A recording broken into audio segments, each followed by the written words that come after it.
Abu Nawas, dia mengatakan, Rabbi in azumat dhunubi kathratan walaqad alimtu bi anna afwaka a'zamu. Ya Rabbku, in azumat dhunubi kathratan, jika dosaku sudah sangat banyak, falaqad alimtu bi anna afwaka a'zamu, maka sungguh aku tahu bahwasanya ampunanmu lebih besar daripada dosa-dosaku. In kana la yarjuka illa muhsinun fabiman yaludhu wa yastajirul mujrimu. Kalau hanya bisa berharap kepadamu hanyalah orang-orang yang baik, lantas kepada siapakah para pendosa, para pelaku maksiat berlindung? Terus kepada siapa?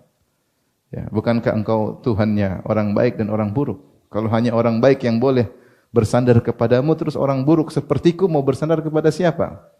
Adu'uka Rabbi kama amarta tadarruan. Sungguhnya aku berdoa kepada engkau ya Rabbku, sebagaimana engkau perintahkan kepadaku dengan penuh kutundukkan. Fa idza radatta yadi faman dza yarhamu. Kalau kau tolak tanganku, kemudian siapa lagi yang bisa menyayangiku? Mali ilaika wasilatun illa raja wa jamilu afwika thumma anni muslimu. Aku tidak punya andalan yang bisa aku tunjukkan kepada engkau kecuali hanya berharap. Wa jamilu afwika, dan aku tahu tentang indahnya ampunanmu. Thumma anni muslimu, kemudian aku pasrah menyerahkan urusan kepada Allah Subhanahu wa taala, ya. Maka ini contoh, maksudnya bagaimana Abu Nawas, ya, dia husnudzan kepada Allah Subhanahu wa taala jika ingin bertobat kepada Allah Subhanahu wa taala. Husnudzan, bukankah Allah mengampuni para penyihir Firaun yang puluhan tahun bekerja sebagai tukang sihir syirik, di akhir hayat bertobat, Allah mereka meninggal kemudian masuk surga. Husnudzan Fir'aun saja yang bejatnya luar biasa, Allah masih kirim Nabi Musa, Nabi Harun untuk mendakwahinya. Padahal dia ngaku sebagai Tuhan. Seandainya Fir'aun tobat, diterima atau tidak? Diterima oleh, padahal penjahat luar biasa. Sejahat-jahat kita tidak sejahat Fir'aun, ya enggak? Ya.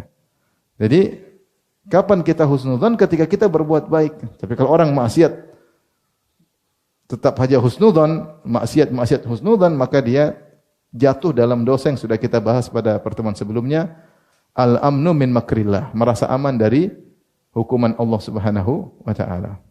Maksiat enggak ada apa-apa. Artinya dia terus-terusan dan dia merasa tidak akan dihukum oleh Allah Subhanahu wa taala, sehingga terjerumus dalam dosa, merasa aman dari hukuman Allah Subhanahu wa taala. Jadi cara kita agar bisa husnudzan, kita berusaha bertakwa kepada Allah. Bukan berarti kita maksum, enggak ada yang maksum. Siapapun dia, kecuali para nabi. Kita nih berbuat baik kemudian salah. Berbuat baik, tapi ketika kita salah, kita segera istighfar. Segera istighfar, ya. Segera istighfar kepada Allah, sehingga kita tetap bisa husnudzan kepada Allah dan butuh yakin bahwasanya Allah sangat sayang kepada kita lebih daripada orang tua kepada anaknya. Kita gampangannya, kalau orang tua kita nakal, orang tua jewer atau tidak? Jewer, tapi dia sayang enggak? Sayang. Dia omelin tapi dia sayang, ya. Maka bisa jadi Allah kasih, walillahil matsalul a'la, bagi Allah perumpamaan yang lebih tinggi. Artinya kalau Allah tegur kita, Allah kasih kita sakit, Allah kasih kita rugi misalnya, ada teguran dari Allah Subhanahu wa taala. Allah masih sayang sama kita. Penting husnudzan kepada Allah Subhanahu wa taala. Baik, berikutnya yang mau kita bahas adalah